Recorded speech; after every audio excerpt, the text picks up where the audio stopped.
C'est pourquoi nous aussi, ayant une si grande nuée de témoins qui nous entourent, rejetant tout fardeau et le péché qui nous enveloppe si aisément, courons avec patience la course qui est devant nous, fixant les yeux sur Jésus, le chef et le consommateur de la foi, lequel, à cause de la joie qui était devant lui, a enduré la croix, ayant méprisé la honte, et est assis à la droite du trône de Dieu.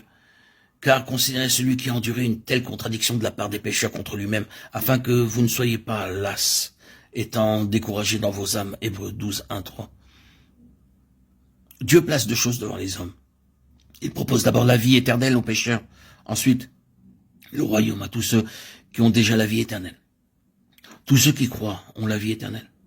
Cependant, comme Jésus le disait à ses disciples qui avaient cru, car je vous le dis, si votre justice ne surpasse pas celle des scribes et des pharisiens, vous n'entrerez point dans le royaume des cieux. Matthieu 5, 20. Le Seigneur Jésus déclarait aussi, ceux qui me disent Seigneur, Seigneur, n'entreront pas tous dans le royaume des cieux, mais seulement celui qui fait la volonté de mon Père qui est dans les cieux. Matthieu 7, 21. Il nous a aussi montré que pour avoir la vie éternelle, nous devons seulement croire, mais pour entrer dans le royaume, il nous est demandé de remplir une autre condition. Dès qu'une personne est sauvée, Dieu la place dans une course qui est devant elle. La vie tout entière d'un chrétien peut être comparée à une course. Il ne s'agit pas de courir pour obtenir la vie éternelle. Cela ne signifie pas que celui qui gagne cette course recevra pour récompense la vie éternelle. Au contraire, c'est uniquement la personne qui a la vie éternelle qui est qualifiée pour courir. Non, le résultat de cette course est que certains participants seront couronnés alors que d'autres ne le seront pas. Ne savez-vous pas que ceux qui courent dans le stade courent tous, mais qu'un seul remporte le prix? Courez de manière à le remporter. Tous ceux qui combattent s'imposent toute espèce d'abstinence, et ils le font pour obtenir une couronne corruptible. Mais nous, faisons-le pour une couronne incorruptible. 1 Corinthiens 9, 24, 25. Que signifie donc cette couronne?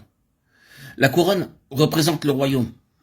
Elle signifie régner, avoir la domination et la gloire. Ainsi donc, obtenir la couronne signifie gagner le royaume, c'est-à-dire régner avec le Seigneur Jésus et avoir la domination et la gloire. Perdre la couronne signifie ne pas avoir le royaume, ne pas régner avec le Seigneur, ni recevoir la domination et la gloire. La couronne symbolise le royaume. Pour le chrétien, avoir la vie éternelle est une chose réglée, mais avoir le royaume dépend de la manière dont ce chrétien court. Dès qu'une personne est sauvée, Dieu la place dans une course qui mène tout droit au royaume. Ses paroles, sa conduite, ses pensées, sa vie, en réalité tout ce qu'il est, détermine le fait de gagner ou non le royaume. Le croyant qui refuse de courir cette course s'estime lui-même comme n'étant pas digne du royaume, et le croyant qui court pauvrement met en péril ses chances de gagner le royaume. Or, Dieu a déjà placé chaque chrétien dans cette course. Cependant, le fait de gagner ou non le royaume est une question qui ne peut être tranchée que par lui seul. La consécration, la fidélité et la victoire l'aideront à recevoir la couronne.